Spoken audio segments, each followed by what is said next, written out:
This video is about all of the modifications that have been made to my 2020 WR450F.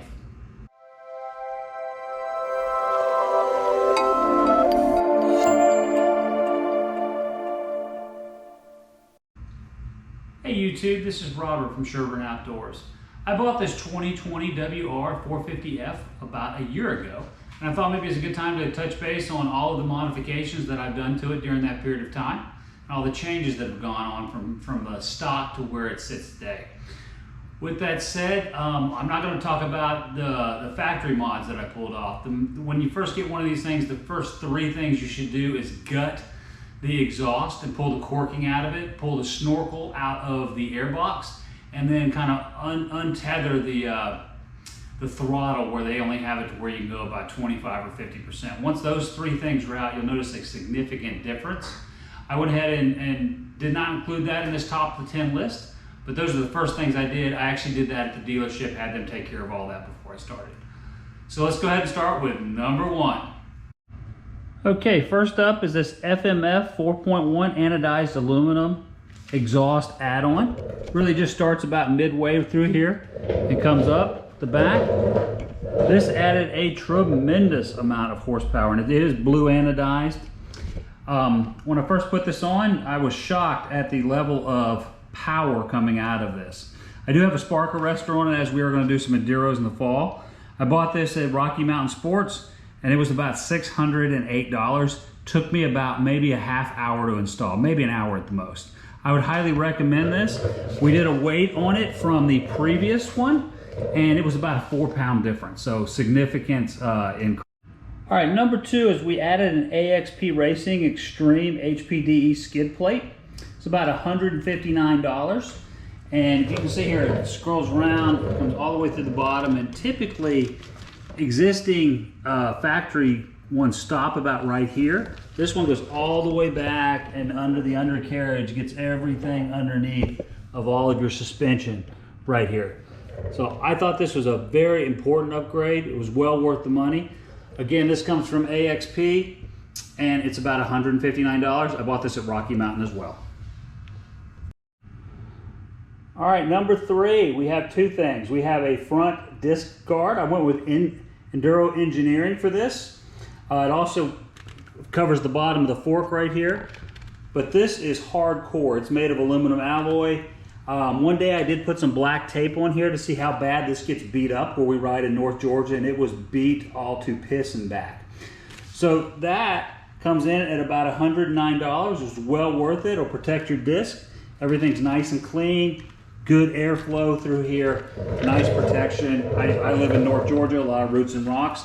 I also bought the Engineering Enduro fork protector that goes along with this. It is a separate item, but it is on our number three things, and it is $45. All right, coming in at number four is radiator guards. This is a bulletproof design aluminum shroud. I love this. The plastic ones that come with this, I mean, they're okay. They don't let as much air through. This is made of pure aluminum. At this point, it's very, very light, and it will protect everything. In my life, I've had some sticks go through the radiators, and that is through a long day. These, I didn't have to have any modification other than it came with some screws. This was a 30-minute install, and I love these. They look great on the bike, but then more importantly, they added an additional level of protection, but also increased the airflow.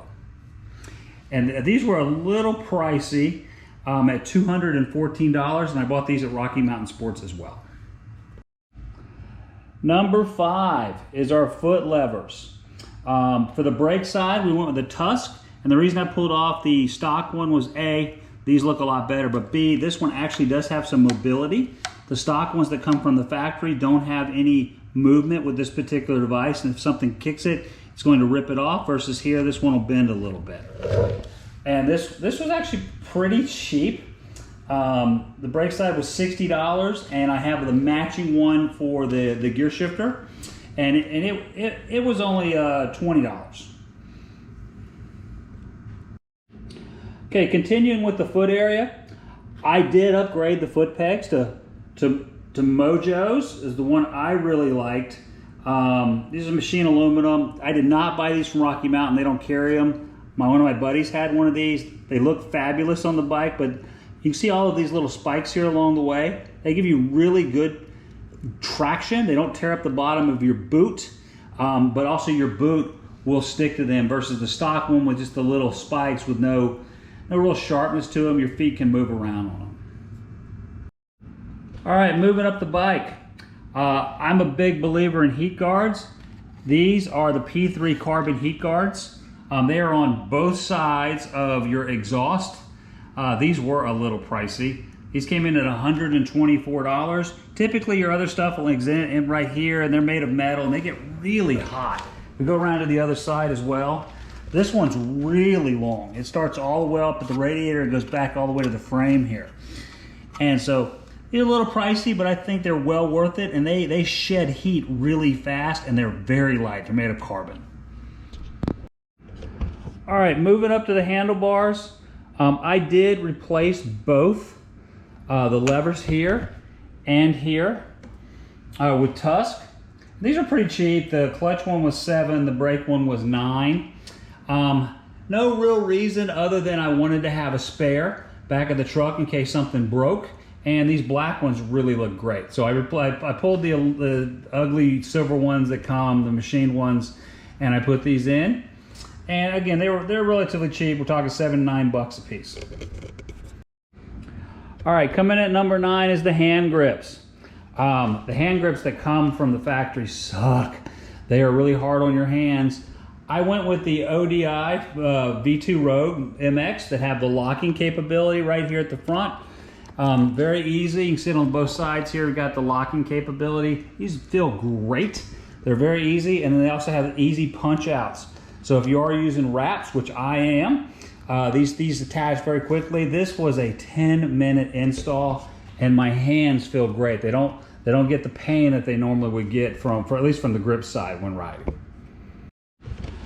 All right, and coming in number 10 is the Cycra Ultra with the bend wraps. I am a big believer in these. These wraps let your hands fall right out. I did a whole separate video on these if you want to watch it. These are a little pricey. They're about $182. I did buy them at Rocky Mountain as well. ATV, these are really good. They have the shield to protect everything. Great ventilation here for the summer. There are inserts here for the winter to shed off the mud and all the coldness that comes along with that. These attach very easily right here and right at the end. Again, I did a whole nother video.